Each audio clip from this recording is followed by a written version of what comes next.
Tani po flasim për dy këndvështrime të ndryshme. Po flasim edhe për cilësinë ose përfundimin e rasteve, siç po thoni, rasteve të mëdha, të rasteve të korrupsionit, të krimit të organizuar, dhe po flasim njëjtën kohë edhe për dështimin e seancave ose shtyrjen e seancave dhe shkaqet për shtyrjen e tyre.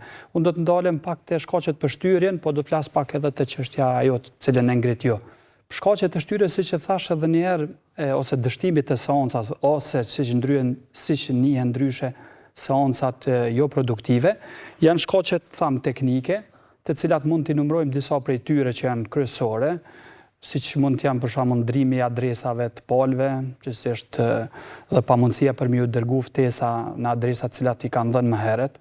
Pastaj largimi nga territori i Kosovës i një numri të madh pandehorëve, lëvizja e tyre, pastaj dërgimi me vonesi ftesa nga ana e shërbimit postar, dështimi i seancave si rezultati në disa raste kur nuk sillen të pandehurit nga qendrat e paraburgimit, ka edhe kësi rastesh kur dështojnë seancat. Pastaj mungesa të shkaqe tjera, siç e tham edhe herë, mungesa e palëve, siç janë mungesa e prokurorit shtetit, marr roll, po kemi raste kur mungojnë avokat, mungojnë palë tjera, përkundër që gjykata i ka marrë gjitha masat për sigurimin e tyre. Duhet të them se te mungesa e palëve, siç e shohim, ka një farë zbarastire ligjore te kodi i procedurës penale, sepse ju e dini se palët, të cilat në këtë rast mungesa e avokatëve, atje thuhet me kodin e procedurës penale se kur avokati e arsyeton mungesën, atëherë jemi në rregull, domethënë gjykata nuk mund të merr asnjë veprim. Dhe janë disa raste të theksuar kur një numër i avokatëve marrin një numër më të madh të rasteve dhe gjykata caktojnë lëndë. Dhe rastisht që ata avokat marrin 2 ose 3 ftesa për të njëjtën kohë. Dhe në këto situata avokati mjafton sipas ligjit me njoftu gjykatën gjetse që është i angazhuar në një rast tjetër edhe me kaq përfundon, sepse ligji kërkon vetëm arsyetimin e mungesave. Që ne kupton se nga një monitorim që ka bërë Leksi, po edhe informatave që kemi pas si këshill gjyqësor, dikon rreth 28% e krejt seancave që kanë dështuar janë si pasojë e mungesës së avokatit në seancë. Po nuk po them mungesës pa arsye, po mungesat me arsye që ligji nuk lejon marrjen e ndonjë veprimi tjetër përkats kur avokati arsyeton mungesën. Pastaj tham se kemi mungesë në disa raste mungese të pandehorëve. Edhe kjo është një numër i theksuar të rasteve kur ata mungojnë në disa raste me arsye, në disa raste pa arsye. Kur mungojnë pa arsye, ligji ka paraposh shprehjesht që në ato raste gjykata lëshon urdhër arrest, po jo çdo rast, edhe në këto raste mund sigurohet prezenca e tij, sepse ai mund të largohet nga territori, ose mund të mos gjendet, ose në raste të caktuara kemi vështirësi, e keni pa edhe ju në disa raste ku i monitorani, që edhe policia ka hasur vështirësi mi zbatu disa prej urdhëresave të gjykatës, qoftë për shkak se nuk kemi gjetë adresat, nuk i kanë gjetë adresat e tyre, qoftë për shkak edhe ngarkesave në disa raste, kemi pa edhe publikisht që nuk i kanë zbatu, është konstatim i gjyqtarëve që nuk kanë arritur mi zbatu urdhëresat e gjykatës. Po kemi edhe disa raste kur dështimet e seancave lidhen me punën e gjykatave. Këto raste janë kryesisht, siç e tham edhe një herë, mungesa e kapaciteteve të mjaftueshme të gjykatat. E kur them mungesa e kapaciteteve, ju e dini që në departamentin e krimeve të rënda dhe në departamentin special gjykohet në kolegje prej 3 gjyqtarëve. Edhe është vështirë në disa raste që të kemi gjyqtar zaventues, që ne kupton se në disa raste edhe kemi lëvizje të gjyqtarëve, qoftë avancim, qoftë në gjykatë tjetër, dhe kemi shtyrë edhe për këto arsye të seancave. Dhe për shkak të mungesës së gjyqtarit zaventues në disa raste, atëherë mungon edhe ose shtyhet seanca dhe në një rast tjetër.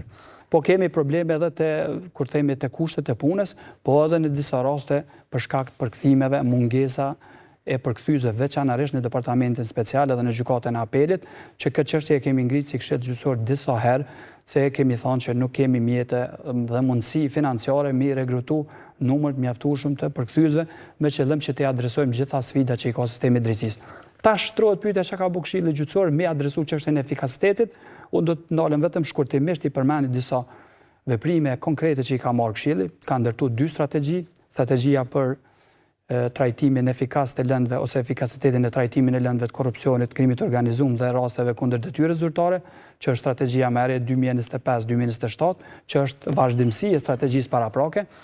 Ka përpilu planin e punës dhe njëkohësisht komisionin që monitoron këtë strategji. Pastaj kemi edhe strategjin tjetër, ka miratuar strategjin tjetër 2022-2025, që ka të bëj me qasje në drejtësi, prioritizimin e lëndëve dhe efikasitetin, dhe njëkohësisht rregulloren për departamentin special, organizimin dhe funksionimin e departamentit special, ku i ka adresu shumë prej çështjeve për cilat po flasëm. E ndërto ka qenë që lëndë e kësaj natyre, gjithsesi lëndë e korrupsionit, krimit organizuar, monitorohen në vazhdimsi dhe komisioni ka për obligim vazhdimisht të jetë kontakt me kryetarët e gjykatave, gjyqtarë gjes dhe raportohet çdo lëndë që shtyhet. Pastaj përpilohet raporti dhe kryetarët e gjykatave çdo 3 muaj raportojnë në Këshillin Gjyqësor të Kosovës për çdo lëndë, jo vetëm për numrin e përgjithshëm, por për çdo lëndë dhe arsyeën edhe shkaqet e shtyrjes. Pastaj në këto 2 strategji janë parapo dhe mbajtja e seanca në blok, siç thatë edhe ju, e në departamentin special edhe plani i punës ku parasheh një mirë menaxhim të gjitha rasteve të nivelit të korrupsionit, krimit organizuar dhe rasteve që janë me prioritet sipas ligjit. Kemi parasysh edhe një fakt tjetër, që u ngrit këto çështja e koordinimit. Unë besoj që gjykatat për aq sa mundën duhet mu koordinu edhe me avokat, po edhe me prokuror në caktimin e rasteve. Mirë, po duhet kemi parasysh këto, që ligji ka parapo afate strikte. Për shembull, për mbajtjen e seancës fillestare 15 ditë pas ngritjes së aktakuzës, kur i pandehur është para burgim. Dhe tash nëse nuk arrim mu koordinu me avokat edhe prokuror, shtrohet çështja, shkelet ligji. Pra gjykata duhet me respektu ligjet paraprakisht, pastaj nëse arrin mu koordinu është çështje tjetër. Pra ka shumë faktorë të cilët ndikojnë në shtyrjen e seancës. Sa i përket cilësisë së trajtimit të këtyre lëndëve, duhet ta pranojmë sepse disa prej lëndëve janë ende nuk kanë përfunduar, me lëndë që kanë peshë, ndërsa sa i përket cilësisë së vendimarrjes, ne nuk mund të flasim tani rast për rast, sepse kjo edhe nuk është ndoshta nuk do të ishte e pranueshme nga ana ime të flas. Mirë po, këtu më varet shumë faktorë.